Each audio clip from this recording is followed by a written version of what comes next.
Hey guys, this is the last lesson for our arithmetic and geometric sequences and series unit. This one's pretty neat, I think, because today you will be calculating the sum of an infinite number of numbers. I know. How can you calculate the sum when the number of numbers is infinite? Well, that's what you're going to find out today. So, it shouldn't take me too long, I don't think. So the title of this lesson is called Infinite Geometric Series. An infinite geometric series has an infinite number of terms. So there are two different types of infinite series, and we can only calculate the sum with one of them. So they're called convergent and divergent. So here's an example of a divergence series, right?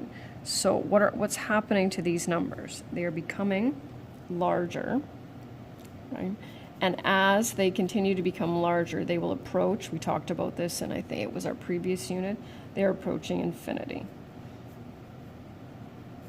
And so because this series does not approach a fixed value, we can't calculate the sum. It's divergent. So we can only calculate sums with convergent. You're going to see a lot of numbers here, but I thought it was kind of a neat way of looking at it. So here's a convergent series.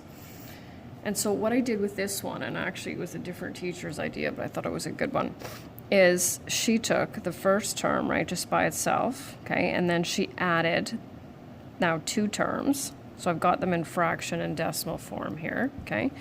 So then she added 3, okay, and as you can see, of course, the fraction is being cut in half. So as we're increasing, right, we're increasing by a smaller amount. And so then by the time we get to, I'm just going to have to slide it over a little bit here, right? So here's our totals, right? So here's 3 terms, 4 terms, 5 terms, 6 terms. So what do you think's going to happen? Can you tell by this when we keep adding? Because the next one here is going to be 1 over 64, then 1 over 128, then 1 over 256. What do you think the sum will approach? Because this is getting close to what number? Well, let's see. So in this case, the numbers are becoming smaller and are approaching 0, right? So that's these numbers right here that we're adding. They'll obviously never get there, but it approaches a fixed value. So you'll have a convergent series if your R value is in between -1 and 1. And then those are the ones where we can calculate. And this is the simplest formula. So this is where I think I'm going to attach a page of all the formulas if you find it easier to deal with those.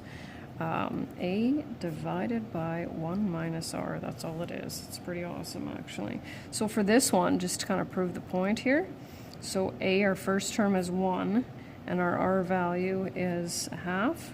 So then we have 1 divided by 1/2. And when we divide fractions, right, we change this to multiplication and write the reciprocal.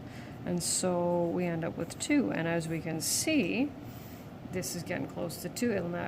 It will reach it, I'm sorry. But I don't know, I just think that's kind of neat. And then one more short lesson here. So here's some steps just to help you determine if you can calculate it. First thing you need to do is calculate R. So we'll do that with this one. So 6 divided by 3, okay? So if R is greater than or equal to 1, or R is less than or equal to -1, the series is divergent, and so the sum can be calculated, which is the case with this one. So since R is greater than 1, the series is divergent. So no sum.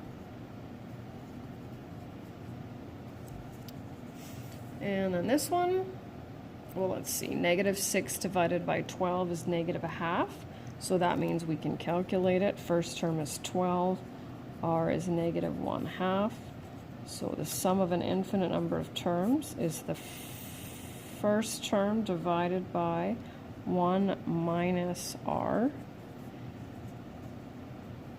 And so when we add 12 times 2/3, that's 24 over 3. So the sum is 8.